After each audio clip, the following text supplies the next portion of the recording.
సూర్యుడు సాక్షిగా ఉన్నాడు. ప్రపంచంతో జోక్యమే లేదు. కానీ సూర్యుడు లేకపోతే ప్రపంచం లేదు. అదేవిధంగా మన లోపల చైతన్య శక్తి ఉంది. ఆ చైతన్య శక్తి శరీరముతో తాదాత్మ్యం చెందింది.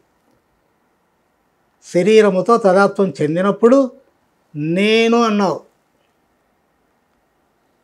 చైతన్యము నీలో లేకపోతే నువ్వు నేనంటావా? అనలేవు. ఎందుకంటే శవము మాట్లాడడంలే.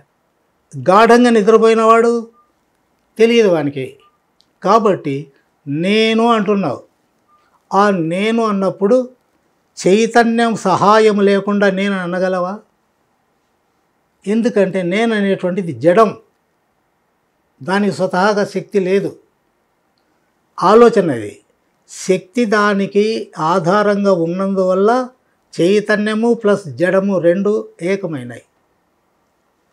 అందువల్ల నేను అనేటువంటిది జడము. ఎందుకు జడం అంటే శరీర భావన వచ్చినప్పుడు నేను అనేటువంటిది పుడతా ఉంది. శరీరము జడమే, నేను అనేది జడమే. కాబట్టి ఈ నేను అనేటువంటి దానికి ఆధారం చైతన్య శక్తి. కాబట్టి ఉన్నది చైతన్యం, నేను అనేటువంటిది జడం.